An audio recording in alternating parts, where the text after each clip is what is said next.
राधे राधे दोस्तों, आज हम आपको सुनाएंगे चावल के 5 दानों का क्या रहस्य था।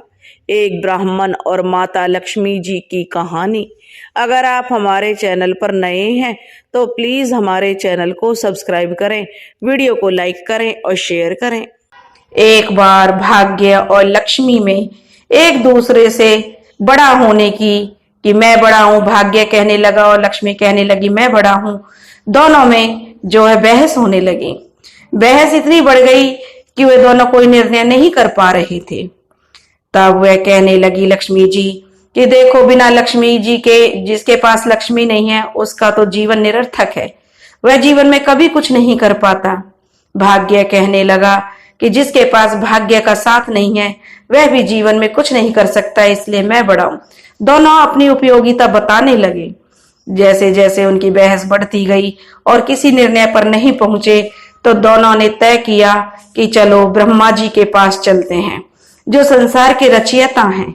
वे जरूर हमारा उत्तर देंगे। जब दोनों ब्रह्मा जी के पास पहुंचे और उन्हें ब्रह्मा जी को अपना प्रश्न बताया तो ब्रह्मा जी ने सोचने लगे कि अगर मैंने भाग्य को बड़ा बता दिया तो लक्ष्मी बुरा मान जाएगी, और अगर मैंने लक्ष्मी को बड़ा बता दिया तो भाग्य बुरा मान जाएगा।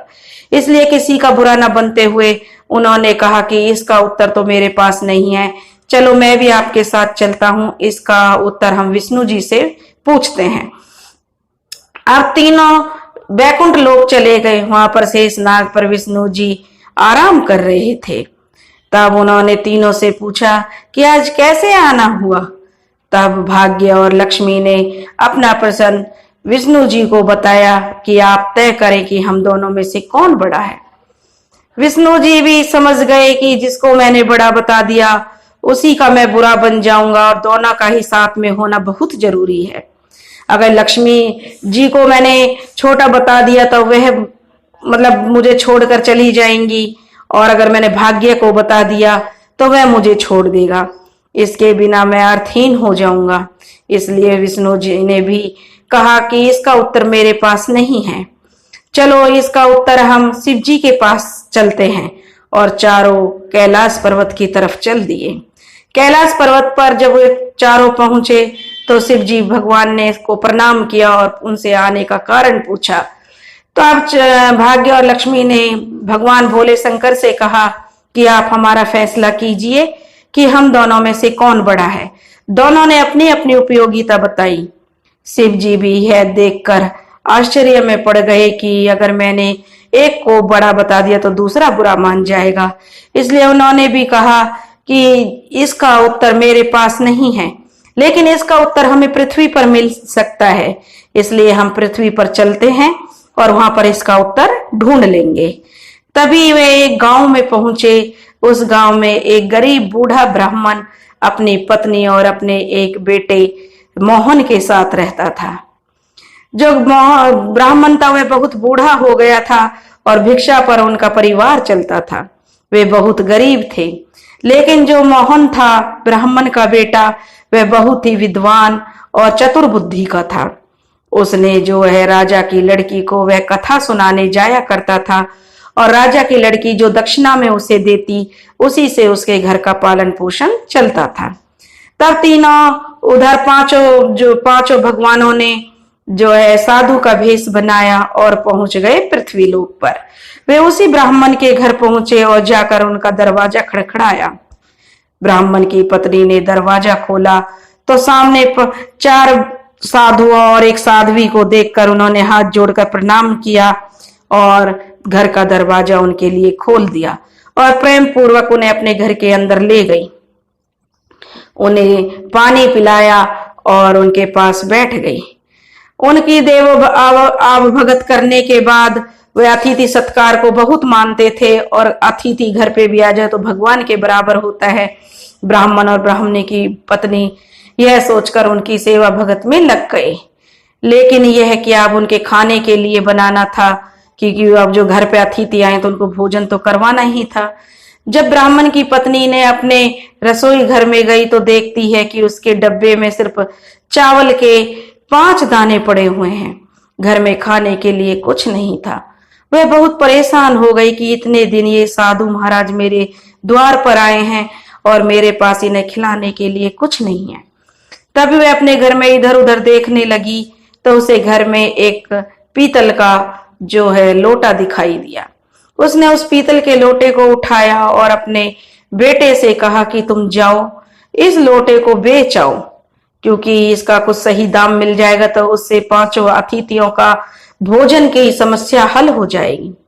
जब मोहन, क्योंकि जो कथा सुना कर आया था, जो उसे कथा में दक्षिणा मिली थी उससे तो उन्होंने भोजन बनाकर खा लिया था। अब जब मोहन वह लोटा लेकर बाहर जाने लगा तभी लक्ष्मी जी की नजर उस पर पड़ गई और वह कहने लगी कि पुत्र तुम कहाँ जा रहे हो।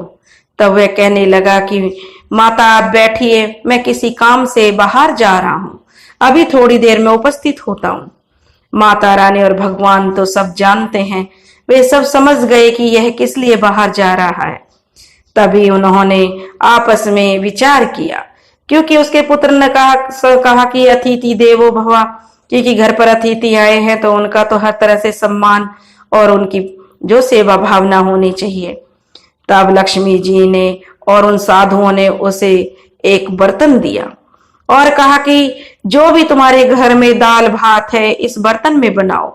अब वह बेचारा बहुत हिचकिचाने लगा कि घर में कुल 5 दाने चावल के हैं, कैसे इनको पकाऊं, कैसे कि इसका पेट भरेंगे, कैसे अतिथियों का सत्कार होगा इस प्रकार। लेकिन जब उन्होंने साधु बने भगवानों ने जोर दिया तो उसने वह पात्र ले लिया और उसमें ले जाकर वह 5 दाने जो घर में चावल के रखे थे उनको पकाया।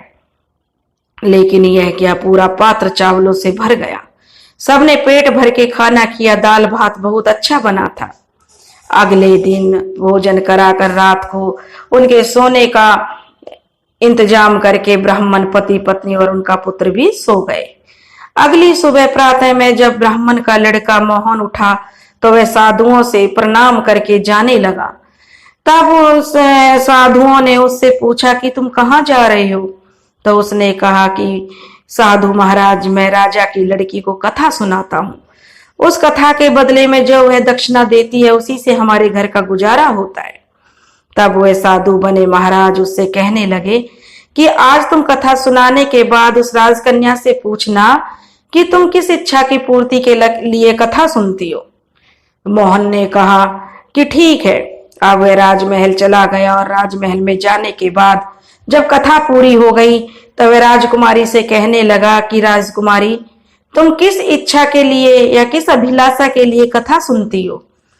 तब वह कहने लगी कि पंडित जी, मुझे ऐसा वर मिले जिसकी चर्चा सभी की जबान पर हो, उसके माथे पे चांद और सूरज की तरह रोशनी हो, उसका माथा चांद सूरज के तरह चमके, भाग्य का ऐसा धनी हो कि उसके कदमों में लक्ष्मी थरकती हुई हो, और ऐसी बारात मेरी आए जैसी किसी ने अभी तक ना देखी हो, ना किसी की आई हो, ना आएगी।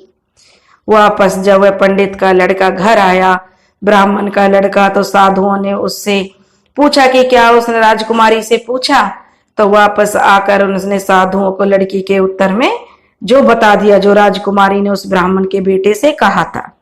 अगले ही दिन सुबह जब वह कथा सुनाने के लिए फिर जाने लगा तो साधुओं ने कहा कि बच्चा, आज फिर वही प्रश्न करना, फिर तुम्हें कल वाली बातें बताएं तो तुम तुरंत यह कह देना।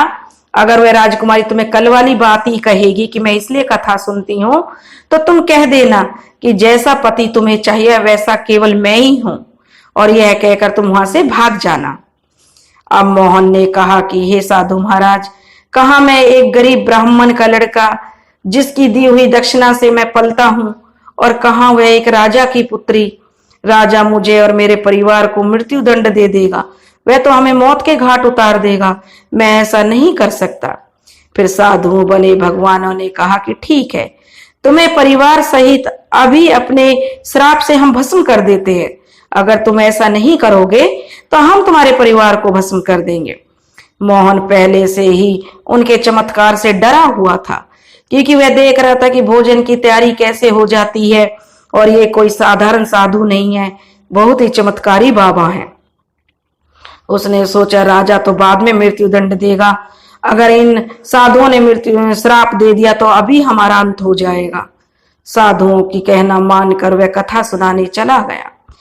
कथा सुनाने के बाद मोहन ने कहा कि कल वाले प्रश्न का आप जो कथा किस लिए सुनती हो? तो कल वाले प्रश्न जैसे उसने दोबारा दोहराया तो राजकुमारी ने वैसा ही जवाब उन्हें दे दिया। तब वह मोहन राजकुमारी से कहने लगा कि ऐसा वर तो इस पृथ्वी पर सिर्फ मैं ही हूं, और ऐसा कहकर वह वहां से भाग गया। राजा की पुत्री एकदम से जो है आश्चर्यचकित रह गई कि यह इसने क्या कह दिया। उसने अपनी दासी के द्वारा अपने पिताजी को बुलाकर सब बात बताई कि ब्राह्मण का लड़का मेरे से ऐसे कहकर भाग गया। राजा ने उसे आश्वासन दिया कि उसे उचित दंड दिया जाएगा, ब्राह्मण को इसकी सजा जरूर मिलेगी। राजा ने तुरंत अपने मंत्रियों से विचार विमर्श किया और जो उनके बड़े बड़े मंत्री थे, महामंत्री थे, उन्होंने कहा कि उसने अपराध तो फांसी दिए जाने वाला किया है, परंतु वह एक ब्राह्मण है, उसे फांसी देने पर हमें ब्रह्म हत्या का पाप लगेगा। ऐसा कुछ किया जाए कि उसे दंड भी मिल जाए और ब्रह्म हत्या का पाप भी नहीं लगे। काफी विचार विमर्श करने के बाद राजा और मंत्रियों ने तय किया कि शादी का निमंत्रण पत्र कुछ शर्तों के साथ उस ब्राह्मण के घर भिजवाया जाए। राजा ने उन शर्तों वाला निमंत्रण पत्र लिखवा कर उस जो हलकारे के हाथ में मोहन के पिता के पास भेज दिया। उधर मोहन ने घर पहुंचकर साधुओं को बताया कि बाबा, आपके कहे अनुसार मैंने राजकन्या को यह कहकर भाग आया हूं, लेकिन राजकन्या बहुत क्रोधित हो गई है। अब जल्द से जल्द राजा हमें फांसी पर लटका देगा, उसका संदेश पहुंचने वाला ही होगा। कुछ समय बाद हलकारा निमंत्रण लेकर पहुंच गया तो ब्राह्मण का लड़का डर से कांपने लगा कि अब राजा हमें नहीं छोड़ेगा। साधुओं ने उस हलकारे को सम्मान सहित बिठा दिया और जो ब्राह्मण का लड़का था उसको निमंत्रण पत्र देकर पढ़कर सुनाने के लिए कहा। पत्र में लिखा था कि हे ब्राह्मण के पुत्र, हमें तुम्हारी शादी का प्रस्ताव मंजूर है, परंतु साथ साथ इसके हमारी कुछ शर्तें भी हैं। हम तुम्हारे द्वारा सभी शर्तों को पूरी करने पर हम अपनी लड़की की शादी तुम्हारे साथ कर देंगे। अगर शर्त पूरी नहीं होने पर तुम्हारे परिवार सहित तुम्हें फांसी दे दी जाएगी। निमंत्रण पत्र में शर्तें लिखी हुई थी। उनकी पहली शर्त थी कि बारातियों के ठहरने वाले सभी बारात घर नए बनाए जाएंगे और उनमें जितने भी तंबू बने होंगे, एक भी तंबू उनमें खाली नहीं होना चाहिए। हर एक तंबू बारात से भरा हुआ होना चाहिए। दूसरी शर्त में राजा ने रखी थी, जो लिखा था कि बारातियों के आतिथ्य सत्कार में बनाई गई सभी भोजन सामग्री का प्रयोग होना चाहिए। कोई भी ऐसा भोग ना हो कि जो बारातियों को खाने के लिए ना मिले। ऐसी अद्भुत बारात आनी चाहिए जिसकी चर्चा हर व्यक्ति की जबान पर होनी चाहिए। बारात आने पर यदि कोई भी शर्त अधूरी होगी तो बारात में आने वाले सभी बारातियों को फांसी दे दी जाएगी। पत्र पढ़कर मोहन डर से कांपने लगा। साधुओं ने कहा कि तुम डरो नहीं। साधुओं ने मोहन को सांत्वना दी और उसे बहुत समझाया। हलकारे को भोजन खिलाकर पत्र का उत्तर देकर विदा किया और पत्र में कहा कि इसमें लिखो कि हम शादी की तैयारी कर रहे हैं और फलाने दिन हम बारात लेकर आ रहे हैं। हलकारे को भोजन में दाल भात परोसा गया। हलकारे की थाली में वह 36 प्रकार का भोजन बन गया। विदाइयों में साधु ने उसे मुट्ठी भर धूनी की राख वह पत्र देकर विदा किया। बाहर आकर हलकारे ने देखा कि वह राख नहीं बल्कि हीरे मोती हैं, तो वह हलकारा बहुत खुशी खुशी महल की तरफ चल दिया। राजा ने जब उनका सकारात्मक उत्तर प्राप्त होने का उन्होंने विचार किया था कि वे पत्र को पढ़कर ही जो है घबरा जाएंगे, लेकिन जब उन्होंने उनकी शर्तों को मानने का पत्र पढ़ा तो सोचने लगे कि वह गरीब ब्राह्मण जिसका परिवार हमारे भरोसे चलता है वह ऐसा कह रहा है, क्या कोई दुश्मन राजा तो उसका साथ नहीं दे रहा है। यही सोचकर राजा ने शहर के तमाम बारात घर सजवा दिए और बहुत सारे तंबू भी लगवा दिए। राजा को विश्वास था कि अधिक आदमी नहीं आने के कारण वह शर्त हार जाएगा। मोहन अपने निश्चित समय पर बारात में चलने के लिए जिसे भी कहता वह उससे यह कहकर मना कर देता कि तुम्हारा तो भैया अंतिम समय आ गया है, हम बारात में तुम्हारे साथ मरने के लिए क्यों जाएं। ऐसी बातें सुनकर गांव वाले उसका साथ देने से मना कर देता तो मोहन बहुत ही परेशान हो उठा। अब शादी का दिन धीरे धीरे पास आ गया। शादी वाले दिन मोहन को परेशान देखकर साधुओं ने कहा, बच्चा आज तुम्हारी शादी है और तुम परेशान हो रहे हो, तैयार होकर साथ चलो, तुम्हें किसी बात की चिंता करने की कोई जरूरत नहीं है। मोहन ने कहा कि जो भाग्य में लिखा वह तो होगा ही। यह सोचकर वह तैयार होकर साधुओं के साथ चल दिया।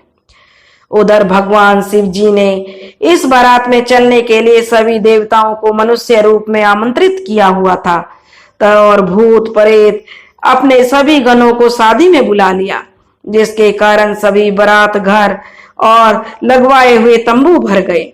इसके बाद भी कुछ बाराती बिना तंबू के रह गए। राजा के पास इसकी सूचना भिजवाई गई कि बारातियों के ठहरने का और प्रबंध कराया जाए। सूचना मिलने पर राजा सोचने लगा कि कहां से इतने बाराती आ गए हैं, चलकर देखना चाहिए। राजा तुरंत वहां पहुंचा तो राजा को आया देखकर शिव जी ने शुक्र व शनि ग्रह जो है शुक्र और शनि देव को बच्चे के रूप में बनाकर भूख के कारण रुला दिया। राजा ने दोनों बच्चों को रोते देखा तब पूछा कि ये बच्चे क्यों रो रहे हैं। साधु बने शिव जी ने कहा कि इन्हें भूख लगी है। राजा ने उन्हें बच्चों को खाना खिलाने के लिए भेज दिया। कुछ समय के बाद राजा के कर्मचारियों ने आकर बताया कि महाराज वे दोनों बच्चे तो सारा का सारा भोजन खा गए, फिर भी भूख भूख चिल्ला रहे हैं। अब ऐसा सुनकर राजा बहुत परेशान हो गया। उन्होंने अपना घमंड त्याग कर साधुओं के आगे नतमस्तक हो गया और महाराज उनके पैरों में लौट गया और कहने लगा, महाराज अब मेरी लाज आपके हाथ में है, आप ही मेरी लाज बचाओ। साधुओं ने कहा, साधु बाबा कहने लगा कि कोई बात नहीं, सब कुछ ठीक हो जाएगा, तुम जाकर घर जाकर अपने महल में जाकर बारात की तैयारी करो कि बारात आने वाली है, उसका स्वागत करो। राजा ने शहर को बहुत ही सुंदर ढंग से सजवाया। जगह जगह झालरों फूलों से पूरा शहर दुल्हन की तरह सजाया गया था। मोहन भी शादी की पोशाक में किसी राजकुमार की तरह बहुत सुंदर दिखाई दे रहा था। शाम के समय उसे एक सुंदर रथ पर बिठाया गया।